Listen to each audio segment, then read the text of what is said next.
Most thinking Americans now recognize the fact that our country is at war, a war declared against us by the rulers of international communism. It is called a Cold War because armed forces, although used as a threat, are rarely unleashed, and blood is not spilled in the massive battles that we think of as war. The communists realized that they could not survive the destructive force of an all-out conflict, so they adopt the Cold War tactic. Nevertheless, their objective remains the total conquest of all the earth. Among those who have long been aware of this menace is Dr. George S. Benson, president of Harding College and the National Education Program. Dr. Benson has earned national acclaim as a dynamic educational crusader for a better understanding of the American way of life. He is now speaking to a group of patriotic Americans on the subject, the war we are in. The second portion being televised concerns communism versus capitalism. Now to the threat of communism. You know, as Americans, we'd like to be free, to enjoy the economic well-being, the liberties that are ours under God. But unfortunately, that's not our lot. Unfortunately, communism is challenging every aspect of our American way of life today. We're meeting it on every front. This constitutes the greatest crisis in the history of America. President Kennedy, a few months ago, said this, and I quote, "No hour of any declared war ever presented a greater threat to our security than does the continuous onrush of international communism," end quotes. J. Edgar Hoover,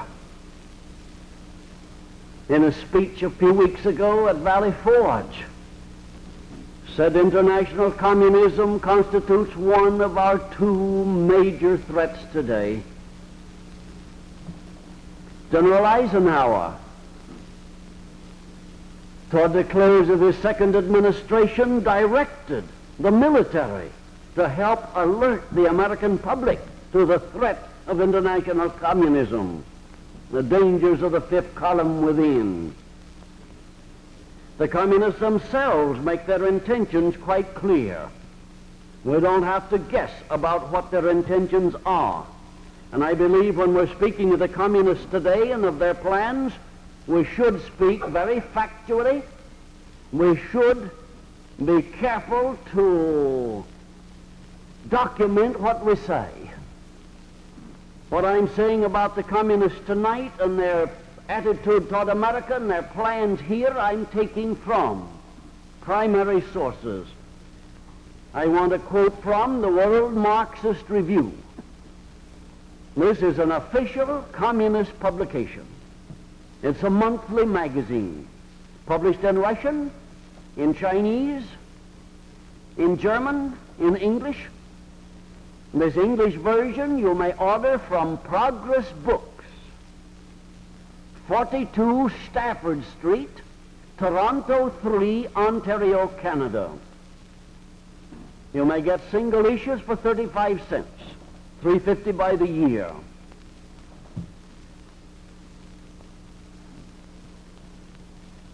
Then I want to use as another source of authority a speech made by Mr. Khrushchev on January 6, 1961, and which has been called the greatest document coming out of Moscow since the end of the war.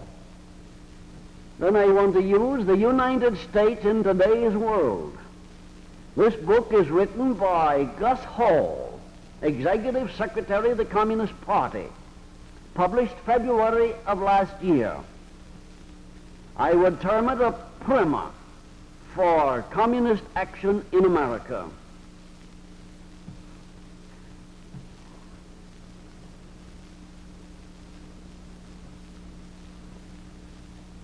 In Moscow, in November and December of 1960, was held the greatest meeting that the communists have yet held. 81 communist parties were present. This includes, of course, the Communist Party of Russia, China, and the various satellites, but it includes also the Communist Party of England, Norway, Sweden, Denmark, Holland, Belgium, and the Communist Party USA. 81 communist parties represented at Moscow. They remained in session for 5 weeks. Out of that meeting came what has been called the Revised Communist Manifesto. And I have a copy of it here, and you can obtain it from the government printing office, Washington, D.C. You also may find in the World Marxist Review for December 1960 a report on the meeting of the 81 parties. Then in the following January 6, 1961, Mr. Khrushchev delivered this famous speech in Moscow. You may obtain a copy of it, likewise by writing the government printing office. Not only a copy of it, but an analysis of it also. The analysis made by Dr. Pisoni, Professor of Political Science, Graduate Division, Washington University.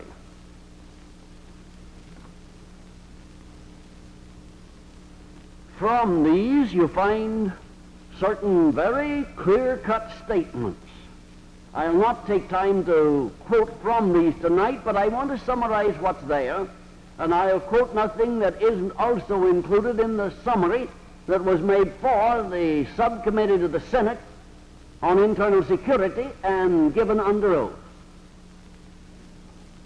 And remember, this Revised Communist Manifesto was signed by all 81 communist parties. First, the 81 parties and Mr. Khrushchev called for stepping up the Cold War against all capitalist nations, quotes, of which the United States is chiefest. It also calls for great care to avoid a hot war now. Mr. Khrushchev made very clear that a hot war now would be to the disadvantage of the Communist Party. He knows well they'd lose a hot war now. U.S. News World Report was voted a few months ago by the American Association of Professors of Journalism from our colleges and universities to represent the best reporting available in America today. U.S. News World Report a few months ago compared current striking power of America and Russia with atomic weapons. And it carried this statement, and I quote, "As of now, America could rain 20 times as much destruction upon Russia as Russia could rain upon America," end quotes.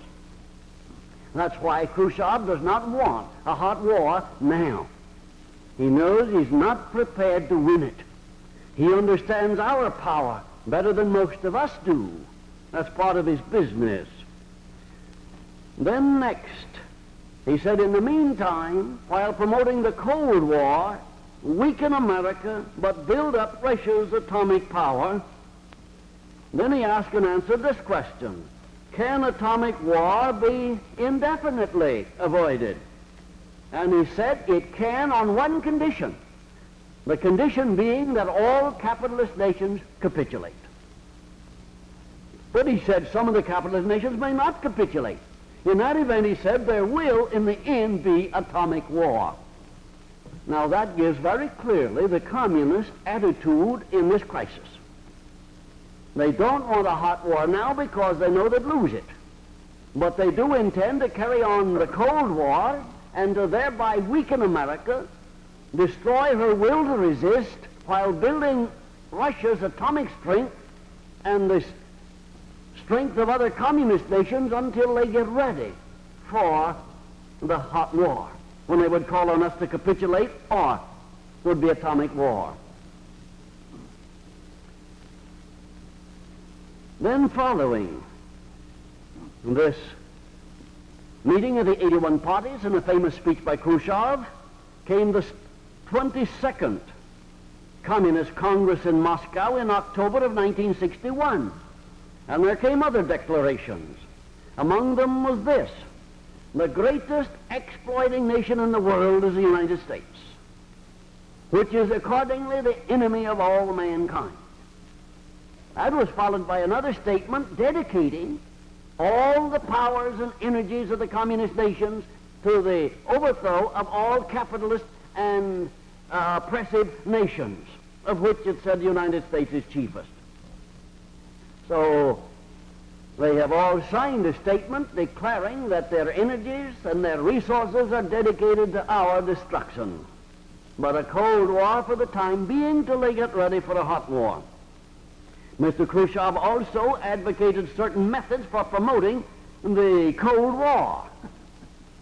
One, he said, talk up peace.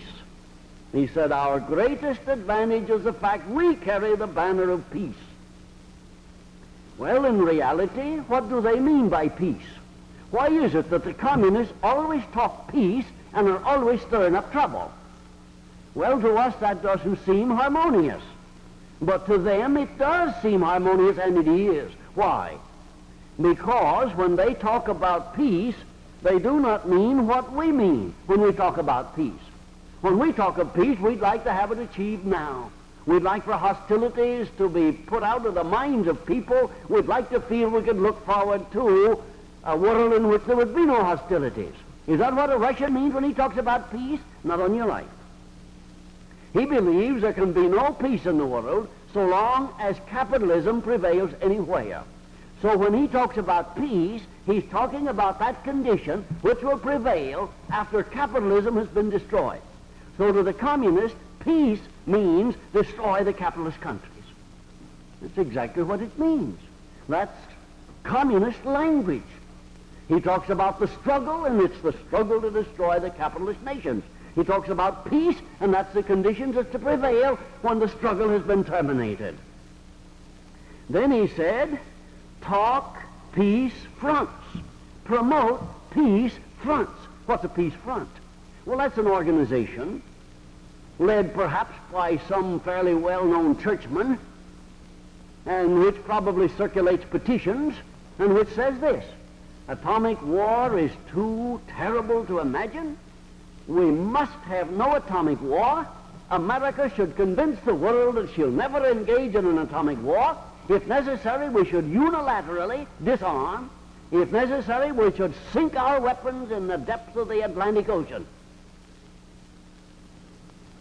Now, to do that wouldn't mean avoiding war. That's the shortest way to get into war. We're not in war now only because we are stronger than Russia. But if we should sink our atomic weapons, we'd no longer be stronger. We're only stronger in atomic weapons. They are stronger in conventional weapons and numbers of soldiers. We are superior in atomic weapons only. Now, if we sink those, we're no longer superior and would be in war immediately. But nevertheless, that's the work of the peace fronts. They are helping the Russian cause, trying to dissuade us from any will to resist with the only kind of weapons with which we can win. Did you note how Mr. Khrushchev tried hard to get Mr. Kennedy to agree that there would be no atomic weapons used in Germany, at Berlin? And had we agreed to that, they would have immediately taken Berlin. But they don't want to get into an atomic war. They know they'd lose it. So, talk up your peace fronts. Kill the will in America to ever use atomic weapons. Then next he said, coexistence has served us well. Keep talking coexistence. What is coexistence? Well, that simply means this. You let me alone till I get strong enough, and then I'll knock your block off. That's coexistence. Because the communists aim at world domination. Therefore, they have no intention of agreeing to stop at any given line, short of complete world domination. But remember, Khrushchev said we don't want a hot war now. But he said time is the main thing, and I'm quoting him exactly, time is the main thing. He said new peoples, new countries keep joining our side. There are none joining the capitalist side. All we need is time. He said we're gaining rapidly on the capitalist nations in production. All we need is time. He said by 1970 we'll surpass America. By 1975 we'll be far ahead of them. Now that would indicate that he thinks somewhere between 1970 and 75 will be the time he can call for our capitulation or atomic war. So in the meantime, talk peace front, talk coexistence, throw them off guard while we get ready to knock them out. And remember, all communist resources are dedicated to the destruction of exploiting nations, of which America is chiefest. Now, what are some of the other means of carrying on the war? The Cold War. Khrushchev underscored and gave priority to opposition to anti-communist groups. Never before had they taken note of the anti-communist groups. But in the meeting of the 81 parties, they went on record as saying that the anti-communist groups can do us great harm. Well, now, when you understand communism, you know that's an order to start fighting the anti-communist groups. Then when Khrushchev delivered his famous speech, which is reported in this magazine for January 1961, the first 25 pages in that number, report his speech, he again called for opposition to the anti-communist groups. Then in the 22nd Congress, last October, he again underscored the importance of destroying the anti-communist groups. So that has priority. And have you noticed how it's been stepped up in America? The papers that first started it were, of course, The Worker. Here is what was long called the Daily Worker, an official communist publication. This is the one that started calling conservatives ultra-conservatives and ultra-rightists. I've been given both of those names, first by this publication. I'm on the honor list. And then that was followed by New America. This is the official socialist publication, Norman Thomas being one of the regular writers, and he proceeded there to likewise assign those same titles to those fighting communism. Now remember, those titles that appear bad are for the purpose of discouraging and stopping the anti-communist groups. So any anti-communist group today that is effective at all in fighting communism is on the must list with Mr. Khrushchev, with the 81 parties, and with Gus Hall, Executive Secretary of the Communist Party, USA. So expect, if you are effective in fighting communism, you're certainly going to be smeared by these particular publications. The communists and fellow travelers are under orders to fight the anti-communist groups in America. It's going to come. If your very fine youth organization becomes effective in fighting communism, they'll try to infiltrate it and get control of it, and if that doesn't work, they'll try smearing it and try to make it useless and impotent by smearing it. Those are communist tactics, and the communists are under orders to use them. And they're under orders to fight anti-communist groups. Smearing, assigning brands is one of their favorite ways of fighting. Gus Hall, Executive Secretary of the Communist Party, brought out this book 1 month after Mr. Khrushchev's famous speech, 2 months after the closing of the meeting of the 81 parties in Moscow. This book is actually Gus Hall's report to the Communist Party USA. It's the primer for communist activity in America. And here are some of the things that Gus Hall urges them to do. Number one, blame all of America's ills on capitalism.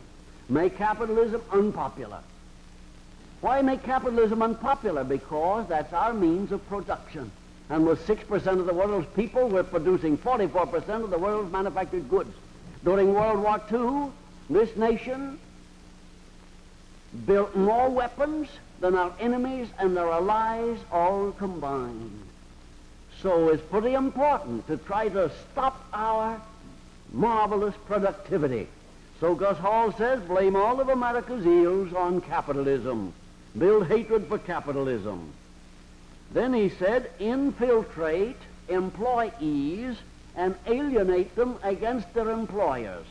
Make them think their wages are not high enough, working conditions not good enough. Alienate them from their employers. Then he said, work for much shorter hours and much higher wages. Well, those two things would put us out of the markets if achieved. The markets of the world. We'd lose markets both at home and abroad. Then he said, work with the colored. Join them in any problem they have. Be their friend under all circumstances. Make the Communist Party appear to be the party of the colored. Make it appear to be the party of the workers, the employees. Well, so much for Gus Hall's instruction. He also said, work every evening, work every Sunday, get out and visit people, find prospects for the party, and then cultivate them and try to lead them into the party. Next, he said, work for leadership in many non-communist organizations. Gus Hall said the communists are not numerous enough to take over in America. We can never do it until we gain leadership of many organizations which we did not start.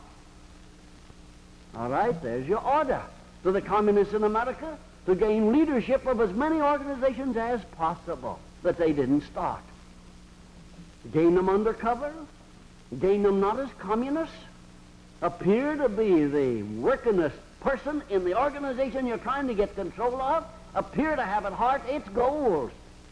Get control, and then you can direct it as you try. He also said concentrate on women's organizations. He also named 5 states for special concentration. States that have large city populations and lots of dissidents, another place to work. This has been a television recording of Dr. George S. Benson speaking on the subject, The War We're In. This portion is the second in a series of 3 and was entitled Communism versus Capitalism. Part 3 of this address is on the subject, Challenge to Americans.